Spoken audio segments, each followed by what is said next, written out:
जय हिंद, वंदे मातरम। नमस्कार दोस्तों, स्वागत है आप सभी का हमारे चैनल RS Academy 24 पर। आशा करते हैं आप सभी स्वस्थ होंगे और आपका परिवार भी खुशहाल होगा। आज की यह वीडियो आगामी प्रतियोगी परीक्षाओं के लिए अत्यंत महत्वपूर्ण साबित होगी, तो इस वीडियो को लाइक, कमेंट और शेयर कर दीजिए और चैनल को सब्सक्राइब कर लीजिए ताकि आने वाली वीडियो सबसे पहले आप तक पहुंच जाए। तो चलिए आज की क्लास की शुरुआत करते हैं। ये रहा आज का पहला प्रश्न। प्रश्न क्रमांक 1, हड़प्पा सभ्यता का सर्वाधिक मान्यता प्राप्त काल है। ऑप्शन ए 2800 ईसा पूर्व से 2000 ईसा पूर्व। ऑप्शन बी 2500 ईसा पूर्व से 1750 ईसा पूर्व। ऑप्शन सी 3500 ईसा पूर्व से 1800 ईसा पूर्व। ऑप्शन डी निश्चित नहीं हो सका। तो इस प्रश्न का सही उत्तर क्या होगा बताइए दोस्तों। इस प्रश्न का सही उत्तर होगा ऑप्शन क्रमांक बी 2500 ईसा पूर्व से 1750 ईसा पूर्व। चलिए दोस्तों अगले प्रश्न की ओर बढ़ते हैं। अगला प्रश्न है, सिंधु घाटी की सभ्यता निम्नलिखित में से किस सभ्यता के समकालीन नहीं थी। ऑप्शन ए मिस्र की सभ्यता। ऑप्शन बी मेसोपोटामिया की सभ्यता। ऑप्शन सी चीन की सभ्यता। ऑप्शन डी क्रेट की सभ्यता। चलिए दोस्तों इस प्रश्न का सही उत्तर क्या होगा बताइए आप सब लोग। तो इस प्रश्न का सही उत्तर होगा ऑप्शन नंबर डी क्रीट की सभ्यता। चलिए दोस्तों अगले प्रश्न की ओर बढ़ते हैं। अगला प्रश्न है प्रश्न क्रमांक 3, सिंधु घाटी की सभ्यता कहाँ तक विस्तृत थी। ऑप्शन ए पंजाब, दिल्ली और जम्मू कश्मीर। ऑप्शन बी राजस्थान, बिहार, बंगाल और उड़ीसा। ऑप्शन सी पंजाब, राजस्थान, गुजरात, उड़ीसा और बंगाल। ऑप्शन डी पंजाब, राजस्थान, गुजरात, उत्तर प्रदेश, हरियाणा, सिंध और बलूचिस्तान। तो इस प्रश्न का सही उत्तर होगा दोस्तों प्रश्न option number 3,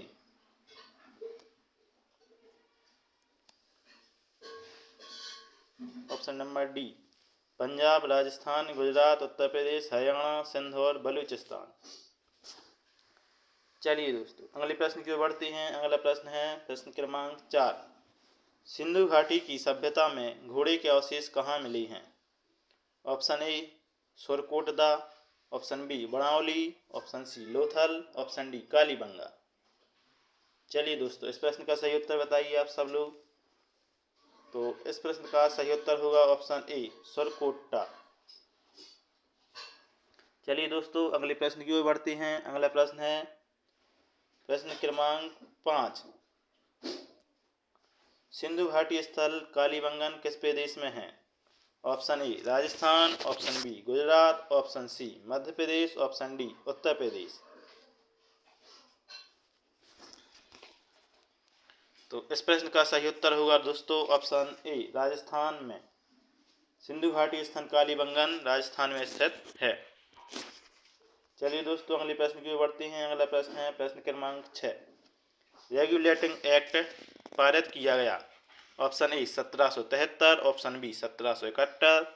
option C 1785। Option D 1793। तो इस प्रश्न का सही उत्तर होगा दोस्तों option number A 1773। Regulating act 1773 में पारित किया गया। अगले प्रश्न की ओर बढ़ते हैं दोस्तों। अगला प्रश्न है प्रश्न क्रमांक 7, भारत के गवर्नर जनरल को किस एक्ट के द्वारा अपनी समिति के निर्णय को अस्वीकार करने का अधिकार मिला। ऑप्शन ए 1773 का रेगुलेटिंग एक्ट। ऑप्शन बी 1784 का पिट इंडिया एक्ट। ऑप्शन सी 1786 का एमेंडमेंट एक्ट। ऑप्शन डी 1813 का चार्टर एक्ट। तो इस प्रश्न का सही उत्तर होगा दोस्तों ऑप्शन नंबर सी 1786 का एमेंडमेंट एक्ट। चलिए दोस्तों अगले प्रश्न की ओर बढ़ते हैं। अगला प्रश्न है प्रश्न क्रमांक 8,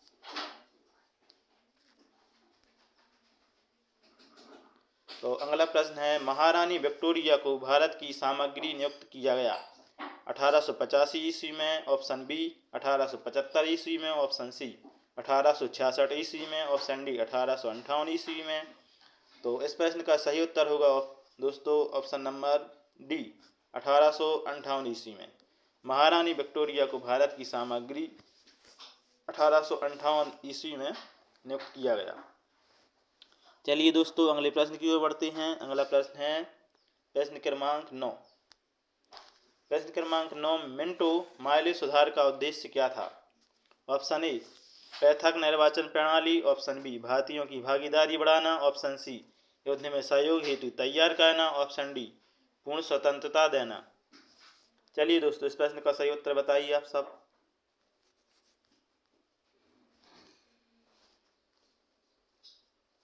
तो इस प्रश्न का सही उत्तर होगा दोस्तों ऑप्शन ए पृथक निर्वाचन प्रणाली। मिंटो मार्ले सुधार का उद्देश्य पृथक निर्वाचन प्रणाली था। चलिए दोस्तों अगले प्रश्न की ओर बढ़ते हैं। अगला प्रश्न है प्रश्न क्रमांक 10। मार्ले मिंटो सुधार बिल किस वर्ष में पारित किया गया? ऑप्शन ए 1905 में, ऑप्शन बी 1909 में, ऑप्शन सी 1911 में, ऑप्शन डी 1920 में। तो बताइए दोस्तों इस प्रश्न का सही आंसर क्या होगा?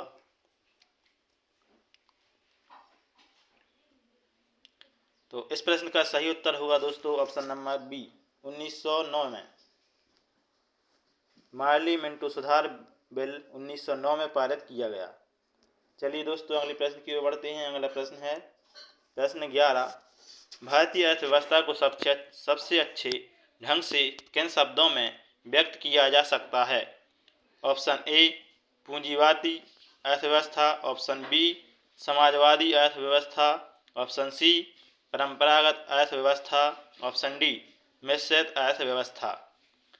तो चलिए दोस्तों इस प्रश्न का सही उत्तर बताइए। तो इस प्रश्न का सही उत्तर है दोस्तों ऑप्शन डी मिश्रित अर्थव्यवस्था। भारतीय अर्थव्यवस्था को मिश्रित अर्थव्यवस्था के शब्दों में व्यक्त किया जा सकता है। चलिए दोस्तों अगले प्रश्न की ओर बढ़ते हैं। अगला प्रश्न है प्रश्न क्रमांक 12। मिश्रित अर्थव्यवस्था का अर्थ है ऑप्शन ए बृहत एवं कुटीर उद्योग का सह अस्तित्व, ऑप्शन बी औद्योगिक विकास में विदेशों का सहयोग, ऑप्शन सी सार्वजनिक तथा निजी क्षेत्र का सह अस्तित्व, ऑप्शन डी उपयुक्त में से कोई नहीं। चलिए दोस्तों इस प्रश्न का सही उत्तर बताइए। तो इस प्रश्न का सही उत्तर होगा दोस्तों ऑप्शन सी सार्वजनिक तथा निजी क्षेत्र का सह अस्तित्व। चलिए दोस्तों अगले प्रश्न की ओर बढ़ते हैं। अगला प्रश्न है प्रश्न क्रमांक 13। आर्थिक विकास के दृष्टिकोण से भारत की गिनती होती है? ऑप्शन ए पिछड़े राष्ट्र के रूप में, ऑप्शन बी विकसित राष्ट्र के रूप में, ऑप्शन सी विकासशील राष्ट्र के रूप में, ऑप्शन डी अर्थ विकसित राष्ट्र के रूप में। चलिए दोस्तों इस प्रश्न का सही उत्तर बनाइए। तो इस प्रश्न का सही उत्तर होगा दोस्तों ऑप्शन सी विकासशील राष्ट्र के रूप में। आर्थिक विकास के दृष्टिकोण से भारत की गिनती विकासशील राष्ट्र के रूप में होती है। चलिए दोस्तों अगले प्रश्न की ओर बढ़ते हैं। अगला प्रश्न है प्रश्न क्रमांक 14।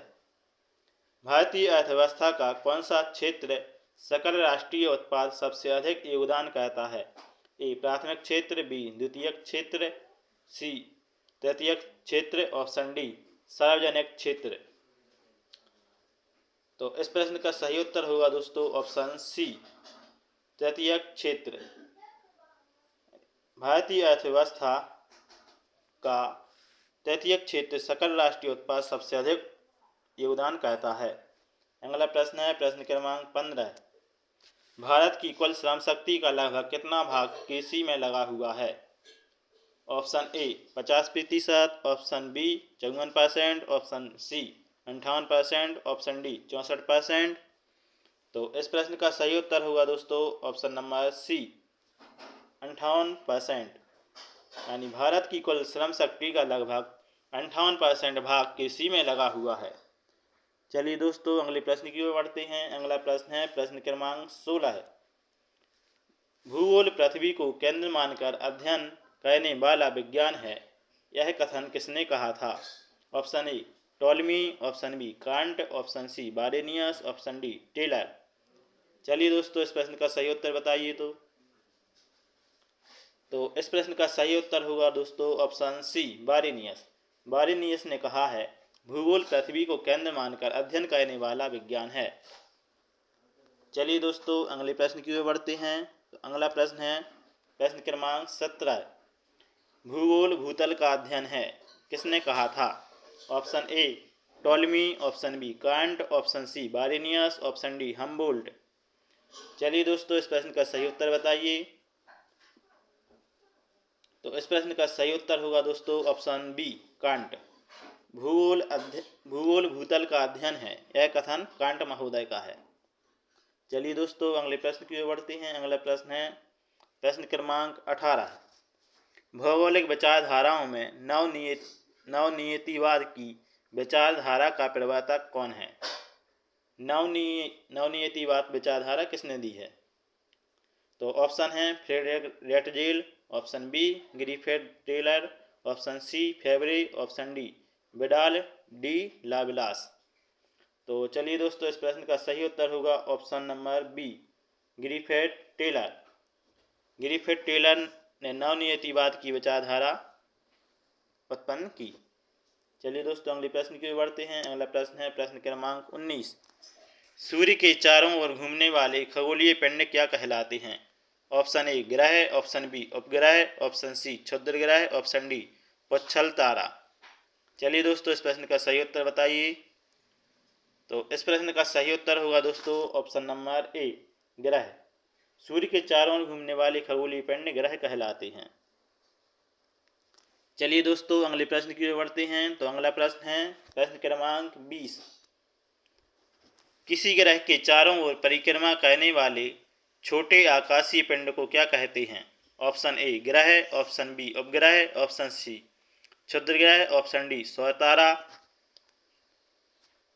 चलिए दोस्तों, इस प्रश्न का सही आंसर बताइए। तो इस प्रश्न का सही उत्तर होगा दोस्तों ऑप्शन बी उपग्रह। ग्रह के चारों ओर परिक्रमा करने वाले आकाशीय पिंड उपग्रह कहलाते हैं। चलिए दोस्तों, अगले प्रश्न की ओर बढ़ते हैं। अगला प्रश्न है प्रश्न क्रमांक 21। कनाडा का राष्ट्रीय खेल है? A ice hockey, B rugby football, C baseball, option D volleyball. चलिए दोस्तों, इस प्रश्न का सही उत्तर बताइए।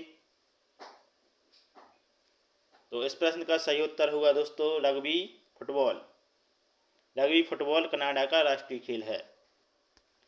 अगले प्रश्न की ओर बढ़ते हैं। अगला प्रश्न है प्रश्न क्रमांक 22। संयुक्त राज्य अमेरिका का राष्ट्रीय खेल कौन सा है? Option A volleyball, option B baseball, option C handball, option D korfball. चलिए दोस्तों, इस प्रश्न का सही उत्तर बताइए। तो इस प्रश्न का सही उत्तर होगा दोस्तों ऑप्शन बी बेसबॉल। संयुक्त राज्य अमेरिका का राष्ट्रीय खेल बेसबॉल है। चलिए दोस्तों, अगले प्रश्न की ओर बढ़ते हैं। अगला प्रश्न है प्रश्न क्रमांक 23। पोलो खेल का प्रचलन भारत के किस राज्य में हुआ? Option A Mizoram, option B Manipur, option C Himachal Pradesh, option D Assam.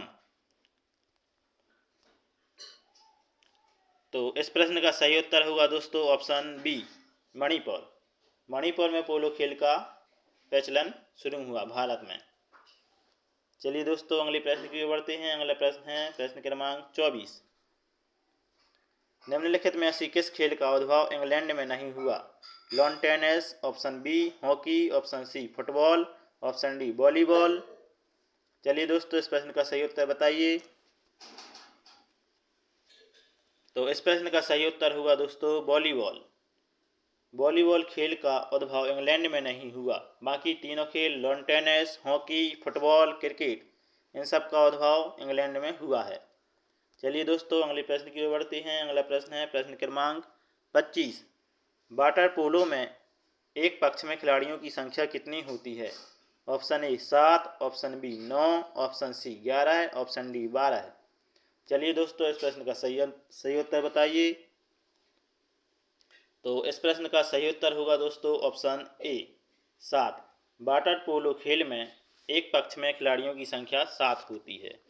चलिए दोस्तों, अगले प्रश्न की ओर बढ़ते हैं। अगला प्रश्न है तो अगला प्रश्न नहीं है, ये थे हमारे 25 प्रश्न सामान्य ज्ञान के, जो आगामी प्रतियोगी परीक्षाओं में काफ़ी महत्वपूर्ण साबित होंगे।